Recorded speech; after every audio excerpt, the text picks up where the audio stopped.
eşq olsun bir daha var olun. Allah sizleri korusun. Bu güzel nəğməni bizim güzel değerli şairimiz Kəramat Qədirli Cənub İdman Klubunun baş məşqçisi, əməkdar məşqçi, dünya çempionu Samir qardaşımıza həsr edib. Biz də böyük məmnuniyyətlə bunu ifa edirik. Sizlərin şərəfinə, Samir müəllim, sizlər üçün. Cənub İdman Klubu hər kəsə bəlli.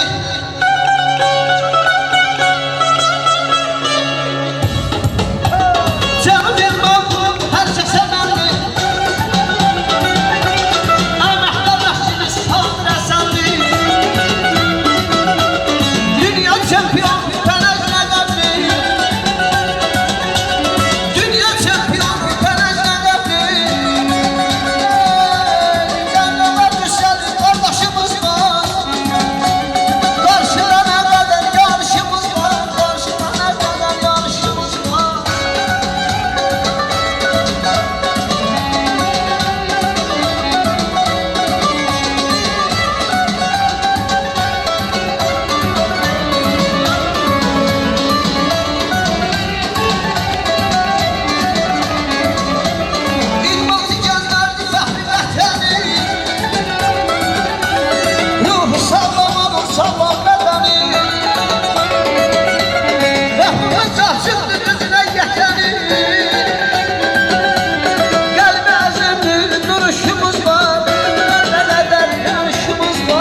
Dünya çempionu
Çok sağ olun.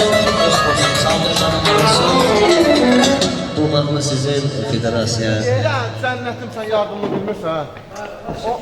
Əziz dostlar, bu günləri 03 may 2026-cı il Yardımlı rayonu Altun Uşaqlıq Saray.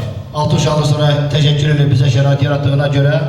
Yardımının dəyərli oğullarıyla, idmançılarıyla, polisiyle, Astara'dan olan dostumuz Tofiq müəllimlə, şəhid qardaşlarıyla qiraətçimizlə, gitara ustası Mikail qardaşım, saz ustası, aşığımız, değerlimiz Çingiz kardeşim, yardımlının bal sesli Amidine.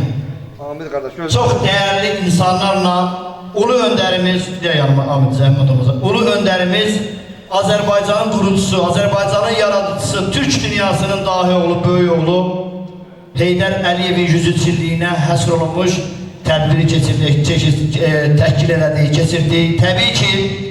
Təbii ki, bu tədbirdə mənə dəstəyinə görə hal-hazırda çalışdığım Gənclər İdman Nazirliyi, Respublika Kompleks İdman Məktəbinin rəhbərliyinə, Gənclər İdman Nazirliyi, Respublika Kompleks İdman Klubunun rəhbərliyinə, Cənub İdman Klubuna, Boks Federasiyasına xüsusi təşəkkür edirəm. Bizim bütün tədbirlərimiz məhz belə keçir.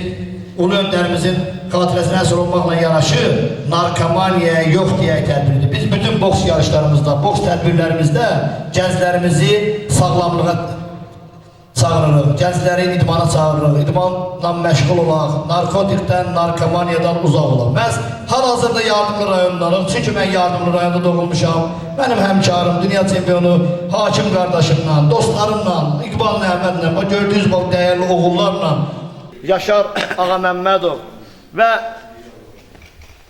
atam, ağsaqqalımız Həsənbola müəllim, Allah şəfa versin, Allah verdiyəmi burada olmadı, amma bizə öz salamlarını çatdırdı. Şəhidimiz Rasim Rufurluyevin Yadigar əminin dəstəyi ilə, köməyi ilə bu tədbirimiz artır. Keçirdik, başa çatdı, Yardımlı Altun Sarayında, Arvana kəndinin cəmaatı buradaydı. Demək olar ki, bütün kəndlər, Göriyəli, Bürzümbül, Astara, Uraçana, Şəfəqli, Dənləkli, Zevin, Dağızı, Vərgədüz, Ərsilə, Bürzümbül, Uraçana, Şiləməncə, bütün kəndlərimiz burada iştirak elədik. Ulu öndərimizin tədbirini yüksək formada başa vurduq. Biz, buradakı olan gənclər, buradakı olan zamanlar hamımız birbaşa Ali Başkomandan İlham Əliyevin əskərləri və bizim borcumuz odur ki, bu vətəndə çalışırıqsa, bu vətəndə işləyiriksə, bu vətəni bizə bəxş edən ulu öndərimizə və prezidentimiz İlham Əliyevə həmişə sadiq qalmalıyıq.